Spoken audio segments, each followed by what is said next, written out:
আমি পৰিকল্পনা কৰি যে এই বছৰ 5 লাখ মানুহক ঘৰ দিম, অহা বছৰ 5 লাখ মানুহক ঘৰ দিম, পিছৰ বছৰ 5 লাখ মানুহক ঘৰ দিম, যাতে ইটা ভাটাৰ মালিকে ক'ব নোৱাৰে যে মোৰতো ইটাই নাই।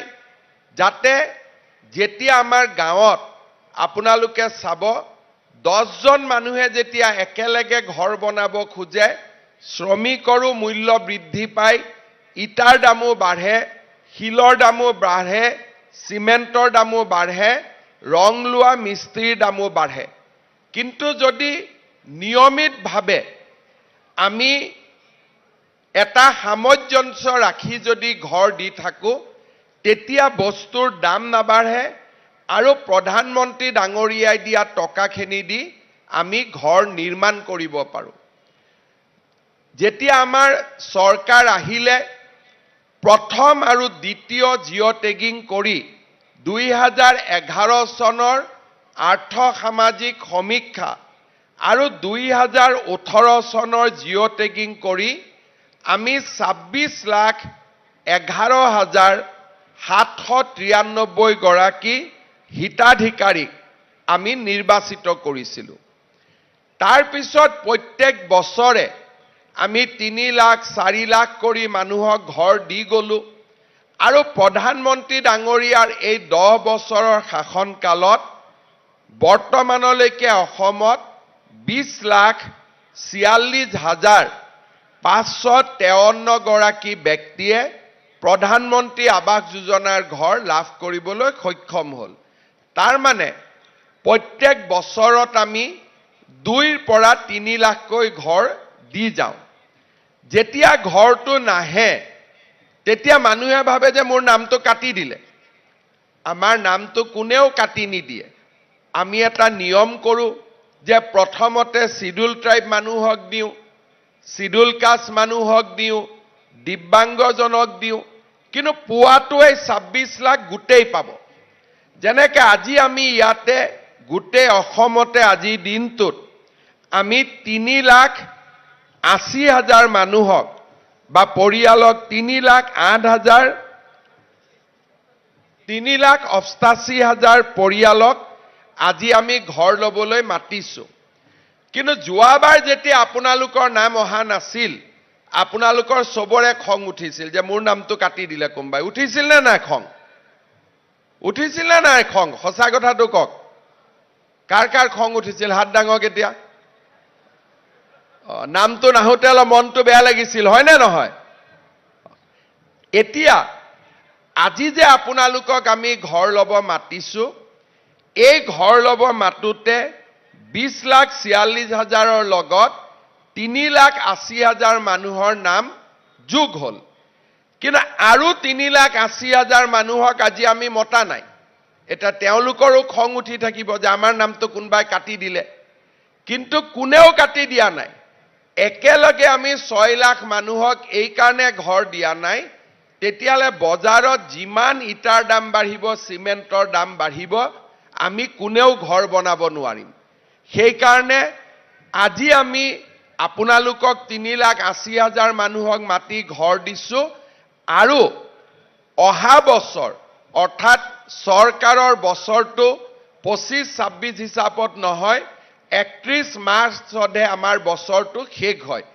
তাৰমানে এপ্ৰিলৰ পিছত আৰু ছেপ্টেম্বৰ মাহৰ ভিতৰত বা অক্টোবৰ মাহৰ ভিতৰত আমি অসমত এনেকৈ আজি যিবিলাকে আমাক বেয়া পাই আছে নমতাৰ কাৰণে, তেনেকুৱা 3,80,000 মানুহক মাতি আনি আমি আকৌ ঘৰ দিম। আৰু তেতিয়া আমাৰ অসমত ঘৰ পোৱা মানুহৰ সংখ্যা হ'ব 26,11,793টা। কিন্তু এই দুইটা, এই বছৰ 3,80,000 ঘৰ দিলোঁ, অহা বছৰ 3,80,000 ঘৰ দিলোঁ, কিন্তু তাৰ পিছতো আমাৰ অসমত আৰু 10-12 লাখ পৰিয়াল থাকি যাব যোনে ঘৰ পাব পৰা নাই। তেওঁলোকে মনত ভাবি আছে যে আমাৰ নামটো দেখোন লিষ্টতো নাই, গতিকে আমাকতো তেওঁলোকে চৰকাৰেতো আমাক ঘৰ নিদিব। কিন্তু প্ৰধানমন্ত্ৰী ডাঙৰীয়াই মোক কৈছে যে অসমৰ প্ৰতিগৰাকী দুখীয়া পৰিয়ালক তেওঁ একোটাকৈ ঘৰ দিবই আৰু এইটোৱে হৈছে তেওঁৰ প্ৰতিশ্ৰুতি।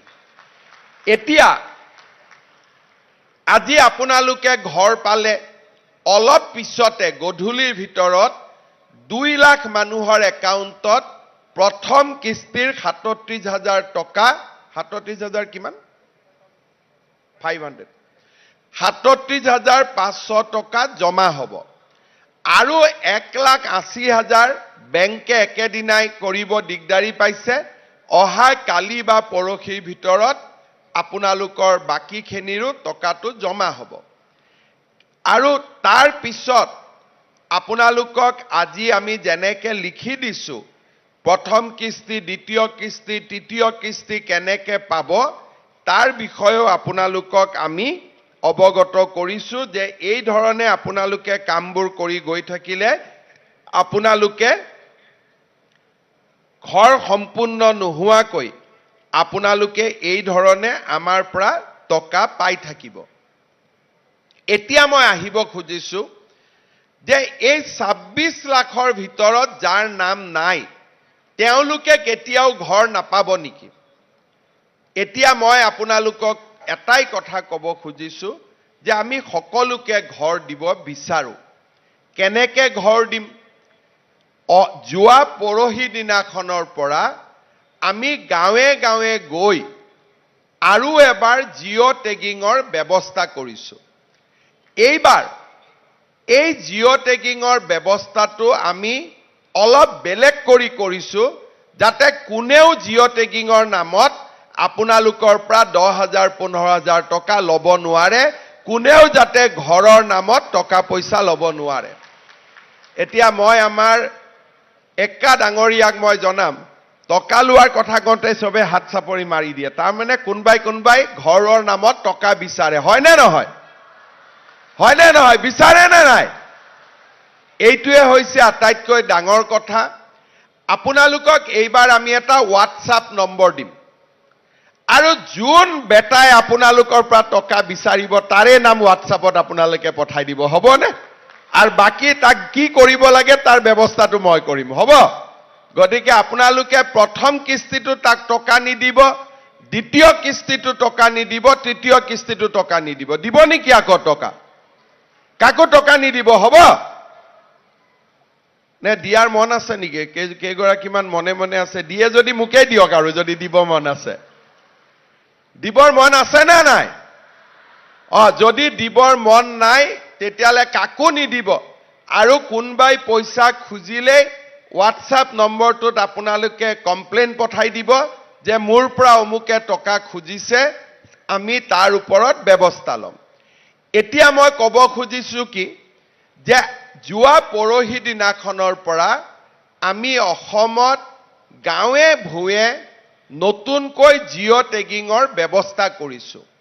এই 26 লাখেতো ঘৰ পাবই। আজি যোনে পালে তেওঁলোকে পালে।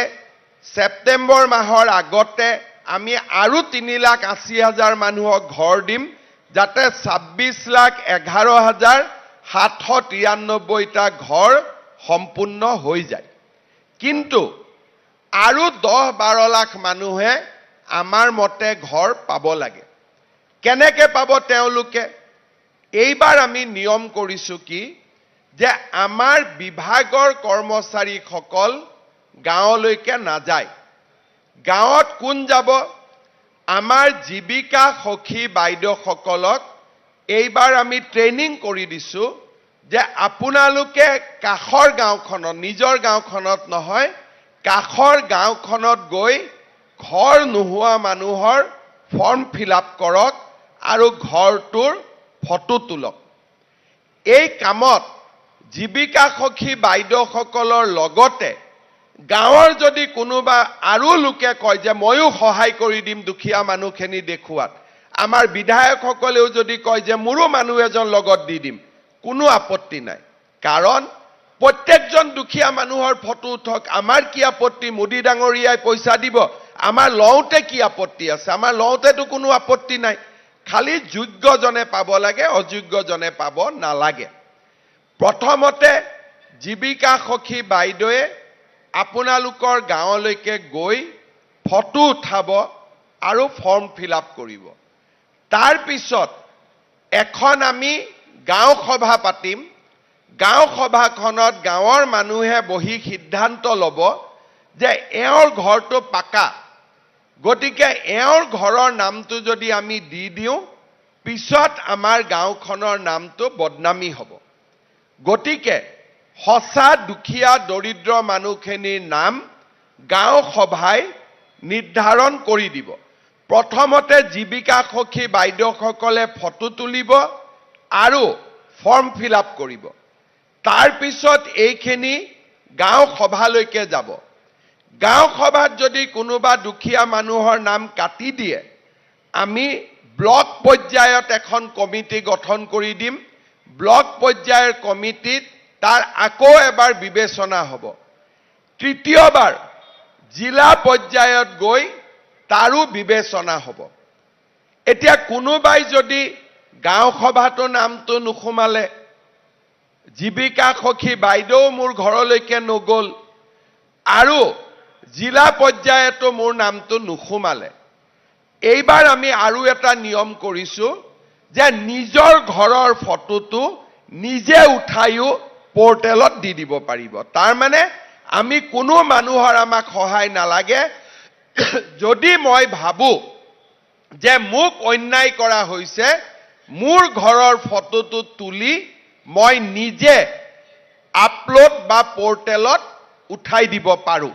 তাৰো কোনটো পৰ্টেলত আমি কেনেকৈ উঠাই দিব পাৰোঁ তাৰ বিষয়েও চৰকাৰে বাতৰি কাকত আৰু টিভিত বিজ্ঞাপনৰ ব্যৱস্থা কৰিছে।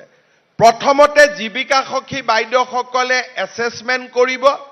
তাৰ পিছত আমি আৰু 10 দিন সময় দিম য'ত নেকি নিজে নিজৰ ফটো তুলিব পাৰে। এতিয়া নিজৰ ফটো তোলোতেতো নিজে টকা ল'ব নোৱাৰে, গতিকে এইবাৰ আমি ব্যৱস্থা কৰিছোঁ যে সেলফ লোডিং, তাৰমানে মোৰ ঘৰৰ ফটোটো মই তুলি ময়ে পৰ্টেলত তুলি দিম। গতিকে তেতিয়াতো কোনেও পইচা ল'ব নোৱাৰে। কোনোবা দুখীয়া মানুহৰ ঘৰত যদি জীৱিকা সখী বাইদেউ যোৱা নাই, ফৰ্মখন ফিল আপ কৰা নাই, তেতিয়াহ'লে গাঁৱৰ যিকোনো সংঘৰ ল'ৰা এজনে, যিকোনো আমাৰ ডেকা ল'ৰা এজনে দুখীয়া মানুহৰ ঘৰটোৰ ফটো তুলি ফটোটো আপলোড কৰি দিব পাৰিব। যোৱা ইলেকশ্যনৰ সময়ত যদি আপোনালোকৰ মনত আছে, মই প্ৰত্যেকখন ইলেকশ্যনৰ মিটিঙতে কৈছিলোঁ যে এতিয়াৰ পৰা GRSক নালাগে, গাঁও পঞ্চায়তৰ ছেক্ৰেটাৰী নালাগে, যাক ঘৰ লাগে সি নিজেই জিঅ' টেগিং কৰিব পাৰিব। আৰু এই ইলেকশ্যনৰ সময়ত দিয়া প্ৰতিশ্ৰুতিটো আমি পালন কৰি এইবাৰ প্ৰথম জীৱিকা সখী বাইদেউ আৰু দ্বিতীয়তে জীৱিকা সখী বাইদেৱেও যদি আমাৰ ঘৰলৈকে নাযায়, নিজৰ ফটো নিজে তুলি আমি এই ফটোটো পৰ্টেলত দিব পাৰিম। ইয়াৰ পিছত পৰ্টেলত যেতিয়া আপোনালোকে ফটো দিব, কোনটো কেঁচা ঘৰ, কোনটো পকী ঘৰ, বাকী যিখিনি প্ৰশ্ন আছে যে কৃষি মাটি কিমান, চৰকাৰী কৰ্মচাৰী ঘৰত আছে নেকি, এই গোটেই প্ৰশ্নবিলাকৰ লগত মিলাই আমি জিলাত এখন হিতাধিকাৰীৰ তালিকা নিৰ্বাচন কৰিম। আৰু লাষ্টত একেবাৰে শেষত আমাৰ চৰকাৰৰ কৰ্মচাৰীসকলে গৈ আপোনালোকৰ ঘৰটোৰ ফাইনেলি যি লেটিচিউড, লগ্নিটিউড যি লাগে এই গোটেইবিলাক লৈ সিলেক্টেড তালিকাখনৰ ওপৰতে তেওঁলোকে গৈ ফটোটো আকৌ এবাৰ আপলোড কৰিব। কাৰণ নিজে ফটো তোলোতে জীৱিকা সখী বাইদেৱে ফটো তোলোতে ভুলো হ'ব পাৰে, কিন্তু যেতিয়া চৰকাৰী কৰ্মচাৰীয়ে গৈ ফটো তুলিব তাত আৰু টকা পইচা দিবলগীয়া একো নাথাকিব, কাৰণ সেইখনে হ'ল সিলেক্ট লিষ্ট, অৰ্থাৎ ফাইনেল লিষ্টখনৰ ওপৰতহে তেওঁলোকে গৈ ফটো তুলিব। গাঁও সভা তাৰ আগতেই হৈ যাব, ব্লক তাৰ আগতেই হৈ যাব, জিলা তাৰ আগতেই হৈ যাব। আপোনালোকে গমেই পাব যে মোৰ নামটো সিলেকশন হৈ গল তাৰ পিছত আনুষ্ঠানিকতাখিনিহে আমাৰ চৰকাৰী কৰ্মচাৰীসকলে কৰিব আমাৰ অসমত প্ৰধানমন্ত্ৰী আৱাস যোজনাৰ ঘৰ বিতৰণৰ ক্ষেত্ৰত যিমান দুৰ্নীতিৰ অভিযোগ আছিল এই গোটেইবিলাক নোহোৱা কৰি এইবাৰ আমি এনে সুন্দৰ ব্যৱস্থাৰে নতুনকৈ আমি নোপোৱা মানুহখিনিৰো ঘৰ আমি বিতৰণ কৰাৰ বাবে বা ঘৰৰ তালিকা আমি সিলেক্ট কৰাৰ বাবে সিদ্ধান্ত গ্ৰহণ কৰিছো অৰ্থাৎ মই তিনটা কথা আপোনালোকক কৈছো আজি যিসকলে সভাত আহিছে তেওঁলোকে প্ৰথম কিস্তিৰ ধন আজি কালি পৰহিৰ ভিতৰত তেওঁলোকে বেংকৰ একাউণ্টত পাব দ্বিতীয় যাৰ নাম লিষ্টত আছে কোনবাই কৈছে মোৰ নামটো কাটি দিলে কাৰো নাম কোনেও কাটি দিয়া নাই অহা বছৰ অৰ্থাৎ এপ্ৰিলৰ পৰা অহা বছৰ বুলি ক'লে 2026 নহয় 2025 চনৰ ভিতৰতে আমি বাকি 3,80,000 মানুহকো আমি ঘৰ দিয়াৰ ব্যৱস্থা কৰিম আৰু যাৰ ঘৰ নাই কোনো লিষ্টত নাই তেওঁলোকৰ বাবে মই কোৱা পদ্ধতিটোৰে জীৱিকা সখী বাইদেউসকলৰ জৰিয়তে আমি জিঅ টেগিঙৰ ব্যৱস্থা কৰিম আজি আপোনালোকে মিটিঙৰ পৰা যাব যিবিলাকে ঘৰ পোৱা নাই তেওঁলোকে আপোনালোকক অলপমান হিংসা কৰিব যে এওঁলোকে পালে আমাক নাপালে আপোনালোকে তেওঁলোকক বুজাই দিব যে কোনো হিংসা কৰিবলগীয়া নাই মুখ্যমন্ত্ৰী ডাঙৰীয়াই কৈছে যে নোপোৱাবিলাকৰো আমি সমীক্ষা আৰম্ভ কৰিছো আমাৰ গাঁৱৰ প্ৰত্যেক গৰাকী দুখীয়া মানুহক নৰেন্দ্ৰ মোদীয়ে ঘৰ দিবই এইটোৱে হৈছে আমাৰ সংকল্প আৰু আপোনালোকৰ কোনোবা গাঁৱত খুৰাৰ ল'ৰা থাকিব খুৰাৰ ছোৱালী থাকিব কোনোবা গাঁৱৰ ভাগি থাকিব কোনো আত্মীয় স্বজন থাকিব যোনে দুখীয়া মানুহ হোৱা সত্ত্বেও ঘৰ পোৱা নাই তেওঁলোকক আপোনালোকে এই নিয়মখিনি বুজাই দিব মই যিখিনি এতিয়া আপোনালোকক বুজাই কলো পাৰিব নে নাই বুজাই কব পাৰিব কোনে কোনে পাৰিব হাত ডাঙক আচ্ছা সবেই পাৰিব তেতিয়া আৰু আপোনালোকক কোনেও আজি বেয়া নাপায় আৰু আপোনালোকে যদি কাবাক ভুলতে ঘৰৰ নামত পইচা দিছে সেইখিনিও আপোনালোকে খুজি ল'ব পাৰিব নে নাই খুজিবৰ কাৰণে কোনে কোনে পাৰিব হাত ডাঙকচোন আচ্ছা কোনে কোনে পইচা দিছে প্ৰথম এইটো হাত ডাঙক কিমানে দিছে হাত ডাঙক একো ভয় কৰিবলগীয়া নাই